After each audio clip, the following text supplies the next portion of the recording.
good news is you've done the body of work. You've made this beautiful portfolio site, but nobody sees it. So you need to make sure that people are coming to your site and that you're getting the word out there. Otherwise, all of that work was for nothing. So you gotta market yourself. Gotta market yourself. Yeah. I think some people get maybe don't want to seem like they're overeager or they're too self-promotional, and I think people tend to want to come across humble, and so you feel like a little dirty or a little weird promoting yourself. But it's an essential part of being a creative and being a visual communicator and having a career in this era. Yeah. And so for us, what we've realized with Working Out Working is a lot of times people who are so good at marketing other people's products aren't very good at marketing themselves. So that's where this comes in and is really important to pay attention to. Everything you do is personal branding, and every way you represent yourself online, from your portfolio site to your social media presence, all of that is your own brand. And some people might like to say like, oh no, I'm not a brand, but you're putting yourself out there and you're trying to get hired. So yes, you are a brand, and you're a brand in how you communicate, you're a brand in how you dress, your style, all of that is your brand. So don't be afraid of it. You definitely own it. A lot of times it's important to have brand consistency online. So if you can get your first and last name, for Instagram and Twitter and your URL, get yourname.com. Try to own that real estate, because as the internet keeps growing and growing, that real estate is going to become even more scarce. So if you can get your name across all social media outlets, try to lock that down. And if you, I was going to say if your name's taken, but chances are no one has your full name. Maybe they do. You could pick. This goes back to sort of branding. Yeah. Like let's say it's Clear New York, right? Is like my handle on Twitter. That could also be my personal website. That could be my Instagram. Yeah. So that's where that consistency. So when somebody discovers me in one medium, then they find me in another, they're reminded of. I like Pavel, he's at Hello Color, or Ricardo Gonzalez is at It's a Living, and that's from Instagram and Twitter and their own website. So it's that taking that brand, even if it's not your name, and just have it be consistent so people know how to find you. Mm-hmm. If you're a freelancer, having personal branding and paying attention and putting the effort into your personal brand is more important, because you need to hustle, and you need to hustle to get work. So you need to be doing everything you can to be proactively going after work, and then also drawing work to you. So hopefully the work that you're putting out there into the world, whether it's whatever channels you want to put it out, if it's Pinterest or Instagram, is drawing clients to you. But you need to be kind of working in tandem of proactive and reactive. Yeah, and also no one else is representing you. Yeah. And there's no team, there's no other company to hide behind. So you really have to represent yourself, and it's really competitive. Yeah. So, and if somebody's making a gut instinct decision based, on 5 seconds of seeing your stuff, or one tweet. Yeah, or one tweet, it means that everything you do is a statement of your values. Again, no pressure. It's just, I guess with our lesson is we just want to give you an awareness. Yeah. Everything's an ad for yourself. So whatever you're doing online is representing yourself, and is also a potential opportunity to attract a new client. So just, be smart about that. So one of our members we interviewed for our blog not only did a personal brand, but he did a rebrand. So he's taking this very seriously. And I think he did a rebrand because he was looking to do a shift in his life, and the kind of work he wanted to do needed to express himself in a little bit of a different way. So we found out from him what were the biggest lessons that he learned from going through this process of a personal rebrand. I believe it's about acknowledging your own interests, strengths, and ambitions, and ensuring they're reflected in your work. It's probably made me a lot more calculated and focused on the kind of work I make and share, which is effectively the work which I'd like to be commissioned to do.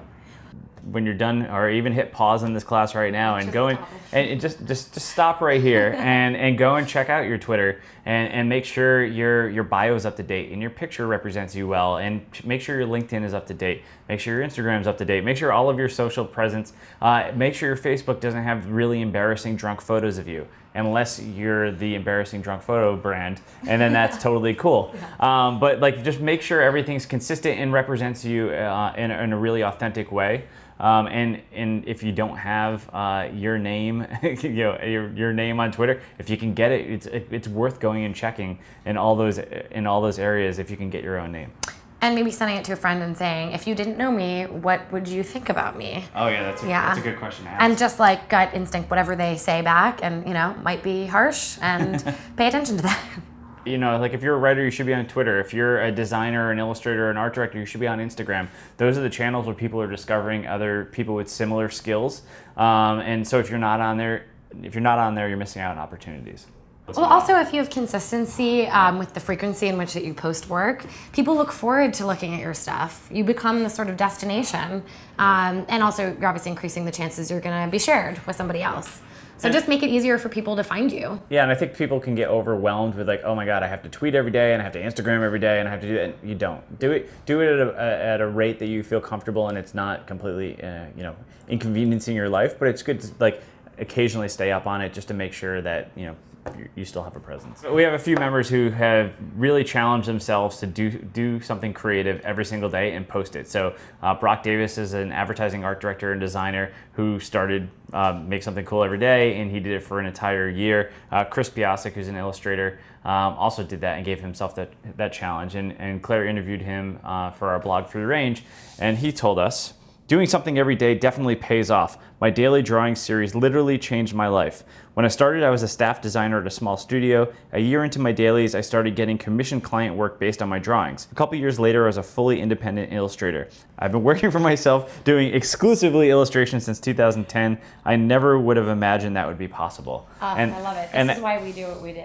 Yeah, and that's the thing. Like, he had a full-time job not doing illustration, and then he forced himself to do it every day, and that drew people to him, and it put the work out there that he wanted to do, and then people came and said, "Hey, let me pay you money to do that," and that's really exciting. Well, it's almost like as if it was a school project. So it's like he's an adult working a job, but he kind of put himself back into that school mindset, and it was homework, and that's good. I mean, it was homework that really paid off. Yeah.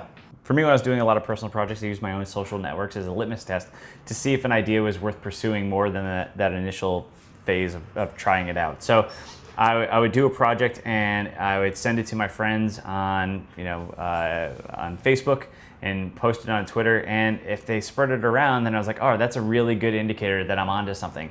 But then if I put something out there and nobody really gave a shit, then I was like, all right, cool. I learned from it this was fun to do at this time, and I'm not going to pursue the project. So if you're people in your network who are supposed to be your biggest fans and supporters, don't share an idea, then it's probably not going to take off with many other folks either. So it's a really great way to find out if an idea is worth pursuing or not.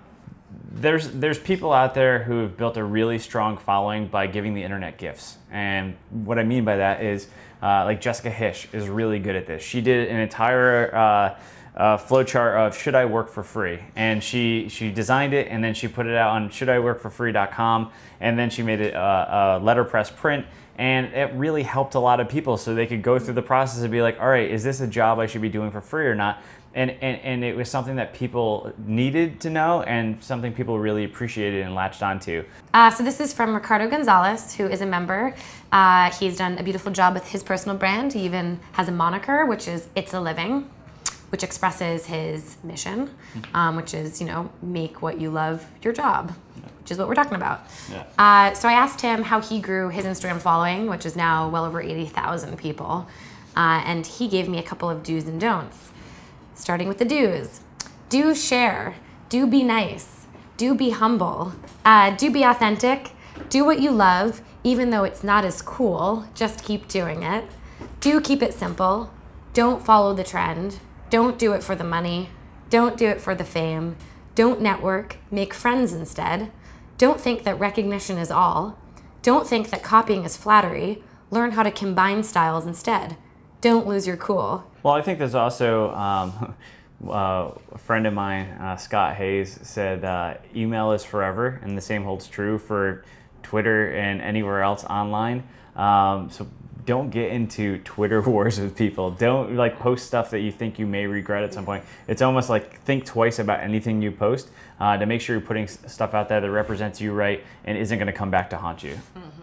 I don't think you need to try to get to 100,000 followers on every single medium. Just do what makes the most sense. If you're a photographer, obviously you're on Instagram. You don't really need to worry about Twitter and building your audience there. So find the channels where you can express yourself most accurately.